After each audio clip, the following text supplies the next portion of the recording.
What most has surprised you about existing in that world of Westeros? And what are the things as an actor that you didn't see coming for that role in that world?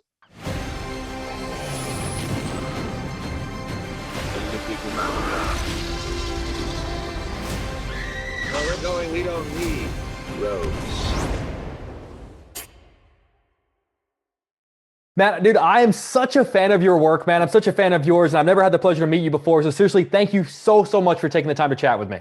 It's my pleasure, mate. Thank you. And hello, Chicago. Chicago, we're warming up, man. We're warming up. Oh, mate, the spring has sprung, my friend. We're in that weird, like, I have a dog named Daenerys, and it's sort of that weird. Room, actually. Our dog should meet. Get the dogs in. We need to make that happen. I'll bring you over to meet her when the interview's over. But yeah, it's muddy paw time, which is what we call it.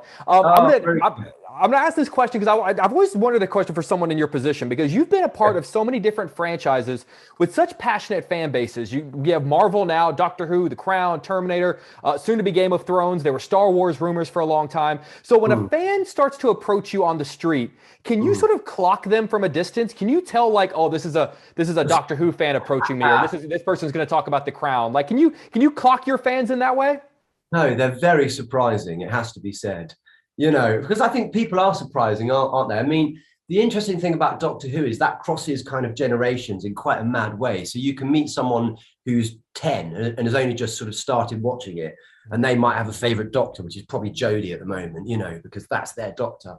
But then you might meet someone who's 95 who's watched it sort of 70 years ago.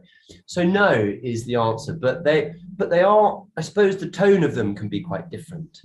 Type of fandom, you know, it's like, I guess you can tell that from like a really avid Star Wars fan is probably different to a really avid Game of Thrones fan. I mean, I don't know. Is that true? Or are they all? Yeah, but I would hope that anyone who would approach you would just come at it from a place of love and respect. It tends to vary on the internet when people don't have the repercussions of their words.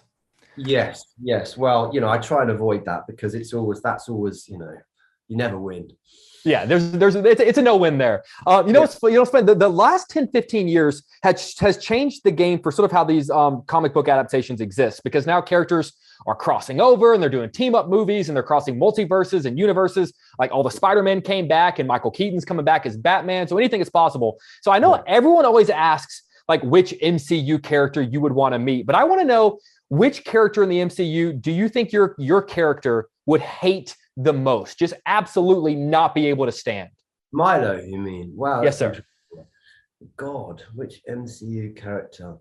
Do you know what? Only because I want to meet her, I'm going to say Nebula, because it's Karen, and just she's all blue, and I just think that'd be fabulous if I ever got. But it's a slightly different universe, isn't it? You see, they can make it work. Yeah, well, you know. So, but the thing is, I probably really love Nebula because I do, because it's Karen. But no, I'm going to say Nebula. Right now, there are people behind the scenes going, "Oh yeah, we can definitely do that. We can make that work." I'm not sure I could pop up in Guardians. I don't think it'd work. So someone will find a way. I would pay big money for that. Well, I mentioned that my dog's name is Daenerys, so obviously I'm a massive Game of Thrones fan.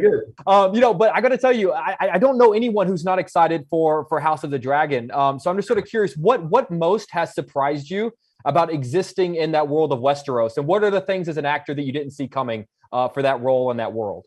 The wig. I didn't see the wig coming every day, man. I tell you, that's like, and funny enough, I spoke, I spoke to kind of Amelia about that years ago, and she's like, God, I have to go through like an hour and a half every day of putting the wig on, and it's a lot, so I didn't see the wig coming, but it looks really cool. So that's something. What is it about it that's so difficult? Well, because you have to like wear like a ball, because I've got dark hair, you have to wear a ball cap, then you have to glue that on, then you have to put the wig on. It's just a whole sort of convoluted process. And you're just in a wig, aren't you? But it's a cool blonde wig, so I'm happy enough with that. But no, there was a lot of stuff about that has felt unexpected. The truth is, I've not seen a single frame, so I have no idea what to expect. A bit like you.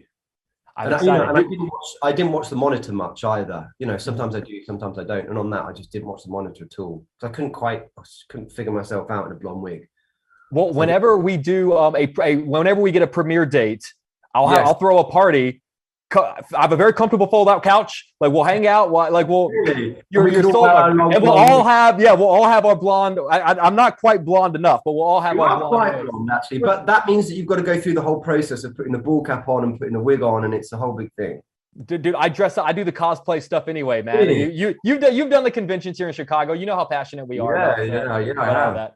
Hey, you guys. I did Indiana Jones one year, and I've never felt cooler than that's the only time I feel okay wearing a fedora. Otherwise, I feel really douchey. Yeah. Well, it's a tough thing to pull off.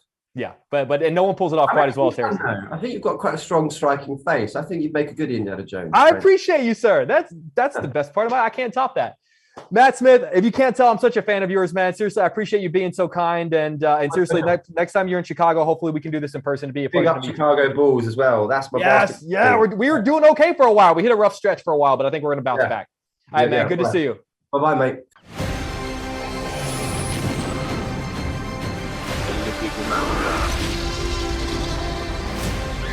Where we're going, we don't need roads.